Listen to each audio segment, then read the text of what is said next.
Porta e Luanit thret rilindjen e shpirtit. Mirë se vini, shpirti im i dashur. Sot do të udhëtojmë së bashku nëpër një portë të lashtë, një prag që hapet çdo vit rreth datës 8 gusht, një prag që njihet në komunitetet shpirtërore si Porta e Luanit. Kjo nuk është thjesht një datë në kalendar. Është një frekuencë. Është një ftesë. Është një thirrje e heshtur që vjen nga thellësitë e kozmosit dhe nga thellësitë e zemrës tënde. Le të fillojmë nga fillimi. Rreth datës 8 gusht, dielli qëndron në shenjën e Luanit. Ylli Sirius, ai ylli i madh dhe i shndritshëm që egjiptianët e lashtë e adhuronin si yllin e rilindjes, radhitet me tokën në një linjë të fuqishme. Kjo radhitje krijon atë që shumë e quajnë portën e Luanit. Në kohët e lashta, kur ujërat e Nilit fillonin të përmbyllnin tokën dhe të sillnin bollëk, njerëzit e dinin se diçka e shenjtë po ndodhte. Ata e ndjenin. Ata e nderonin. Sot, edhe nëse nuk jetojmë më në brigjet e Nilit, e njëjta frekuencë vazhdon të rrahë. Ajo pret që ti ta dëgjosh. Por para se porta të hapet plotësisht, shumë njerëz ndjejnë diçka tjetër. Një lodhje të çuditshme.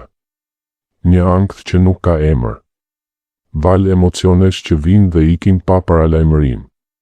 Kujtime të vjetra që ngrihen nga fundi i shpirtit, si fluska që dalin në sipërfaqe. Kjo nuk është rastësi. Kjo është ngjeshja para zgjerimit. Imagjino një lule që është gati të hapet.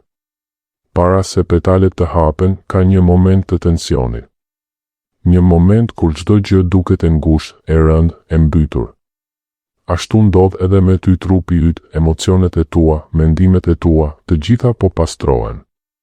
Po lëshojnë atë që nuk i përket më frekuencës së re. Mund të ndihesh i lodhur pa arsye. Mund të qash për gjëra që mendove se i kishe harruar. Mund të ndihesh i pafuqishëm, i hutuar, i shkëputur. Por kjo nuk është fundi. Kjo është fillimi i një rilindjeje. Është pastrimi i brendshëm para se dielli i ri i shpirtit tënd të lindë. Dhe pastaj vijnë shenjat.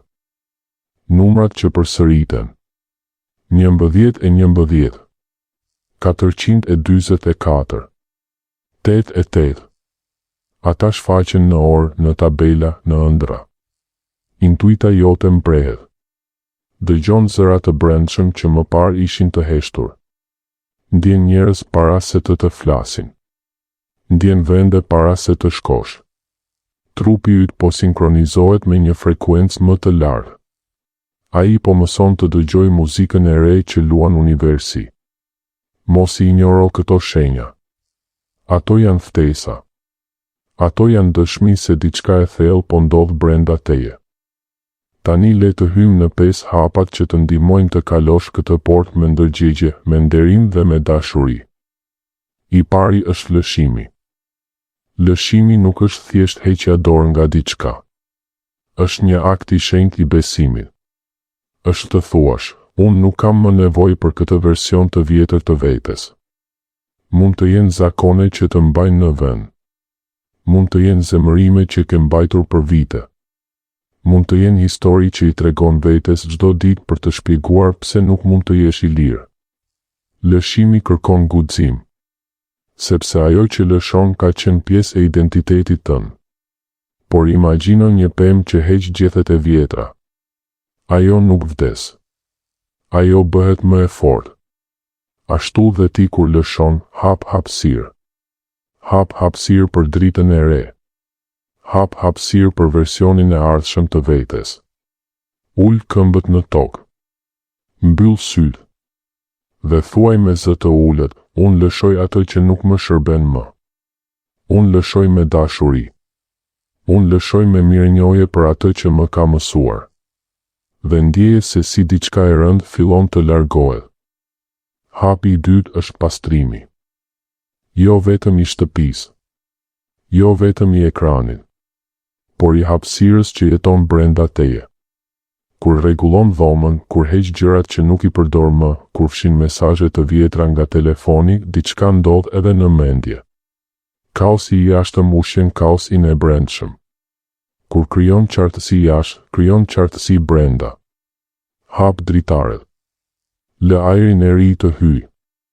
Hidh gjërat që të kujtojnë versione të vjetra të vetes. Pastaj ulu. Shiko ekranin. Çfarë të ushqen? Çfarë të raskapit? Çfarë të mbush me krahasime dhe me zhurmë? Pastro edhe atë. Lëre vetëm atë që të ngre. Sepse porta e luanit nuk hyn në një shtëpi të mbushur me pluhur. Ajo hyn aty ku ka hapësirë. Hapi i tretë është lidhja me intuitën.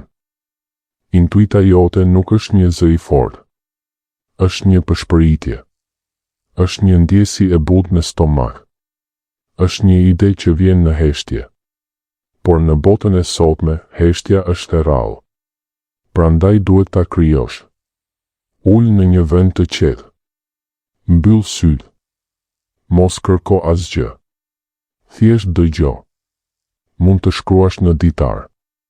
Mund të meditosh. Mund të ecësh në natyrë pa telefon. Pyet veten, çfarë po më thot zemra ime sot? Dhe pastaj prit. Mos nxito. Intuita flet kur ti ndalon së foluri. Ajo flet kur ti ndalon së kërkuari përgjigje jashtë. Dhe kur ajo flet, merr shënim. Sepse ajo di rrugën. Ajo e di se cilën derë të hapësh. Hapi i katërt është vendosja e qëllimit. Jo qëllimi i asaj që dëshiron të marrësh, por qëllimi i asaj që dëshiron të bëhesh. Ka një ndryshim të madh. Unë dua më shumë para është një dëshirë. Unë dua të bëhem një person që jeton me bollëk dhe që ndan me gëzim është një qëllim. Qëllimi i vërtet është një deklaratë e identitetit. Është të thuash, unë zgjedh të jem ky version i vetes. Dhe pastaj të jetosh sipas kësaj zgjedhjeje çdo ditë me hapa të vegjël. Mos e bëj qëllimin të madh dhe të largët. Bëje të qartë. Bëje të ndjerë. Bëje të jetë i ndjerë në trupin tënd. Kur e shkruan, ndjeje. Kur e thua, ndjeje.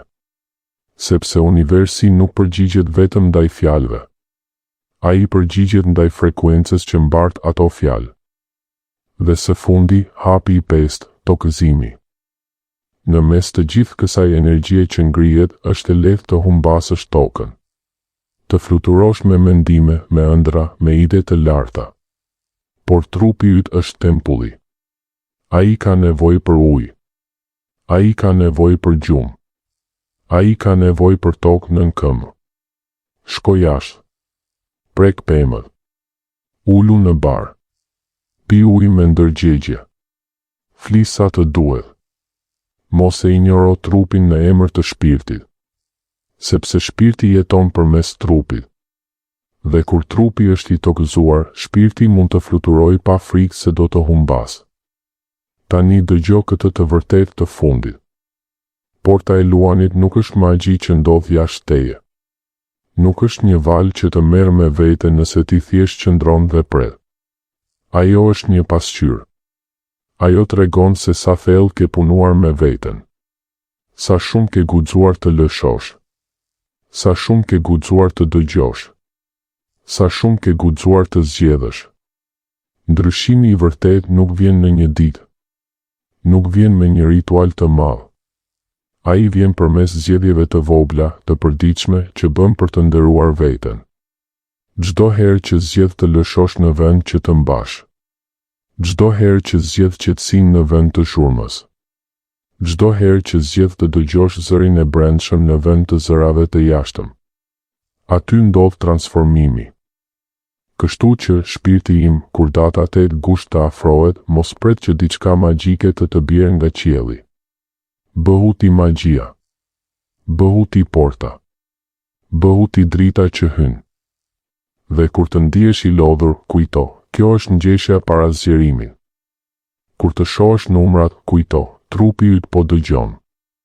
Kur të ndihesh i humbur, kujto, intuicioni yt di rrugën. Kur të duash të ndryshosh, kujto, ndryshimi fillon me një zgjedhje të vogël. Unë jam këtu me ty. Universi është këtu me ty. Dhe porta është e hapur. Tani shko. Jetoj. Ndero veten dhe lejo që drita e re të hyjë. Faleminderit që më dëgjove. Deri herën tjetër.